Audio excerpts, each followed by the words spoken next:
शत्रुता को केन्द्र करी धान गदारे निया लगाईदेले दुर्बृत्त वर्ष तमाम कष्ट उपार्जित एकर एकर धान फसल जली पोड़ी पाउंस हो जाए घटना देखा मिली गंजाम जिला सानखेमुंडी ब्लॉक पाटपुर थाना गुणसागर गाँव में ए गाँवर चाषी कंस स्वाईं बिलरे धान गदा होता बेले के दुर्बृत्त राति निया लगाई फल लक्षाधिक टंकार धान पोड़ी पाउंस हो जाए एक्सक्लूसिव चित्र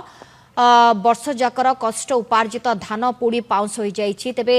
किए एभली कांड भिआई कारण जना पड़नी किंतु लक्षाधिक टंकार धान पोड़ी पाउंस हो जाए पूर्व शत्रुता ना अन्य किछि कारण जो एभली दुर्बृत्त कांड भिआई कारण जना पड़नी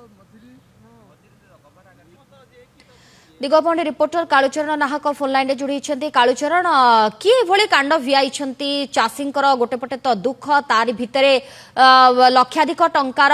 धान फसल नष्ट हो जाइछि पोड़ी जाइछि किए भली कांड भिआई किछि जना पड़लानी आ जहांकर एभली होइछि सी एने किछि मुह खोलुछंती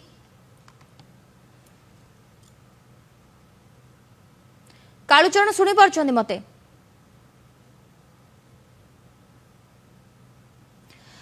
कंस स्वाईं धान जली पोड़ी पाउंस हो जाइछि के दुर्बृत्त राति निया लगाई देइछंती धान गदा जाली देइछंती लक्षाधिक टंकार धान पोड़ी पाउंस होइछि पूर्व शत्रुता को केन्द्र करी धान गदारे निया लगाइछंती दुर्बृत्त एकर एकर धान फसल जली पोड़ी पाउंस हो जाइछि सानखेमुंडी ब्लॉक पाटपुर थाना गुणसागर गाँव ये होछि घटना कंस स्वाईं धान जलीपोड़ी पाउंस हो जाइछि जाली देले धान गदा लक्षाधिक टंकार धान पोड़ी पाउंस हो जाइछि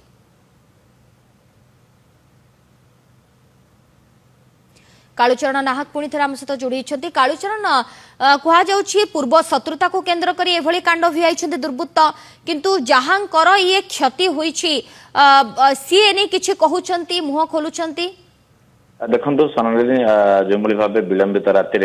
गंजाम जिला सानखेमुंडी ब्लॉक पाटपुर थाना अंतर्गत खलिंग पंचायत गुणसागर ग्राम देखा मिली जे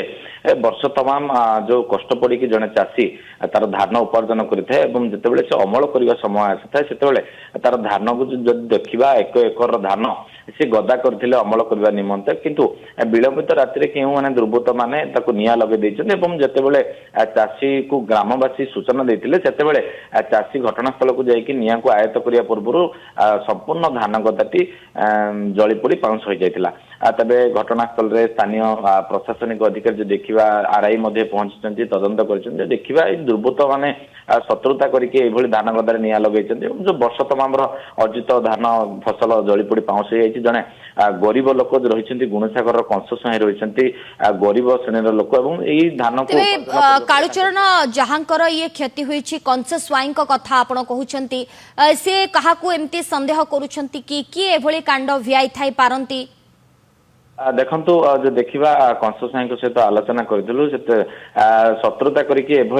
मोर धान गदारे निया लगे किए एभली शत्रुता करके धान गदारे निया लगे स्पष्ट होनी किंतु सी किसी लोकों ना निकटस्थ पाटपुर थाना एतला देवी आमको सूचना देइछंती। धन्यवाद कालुचरण आपन सूचना पाए।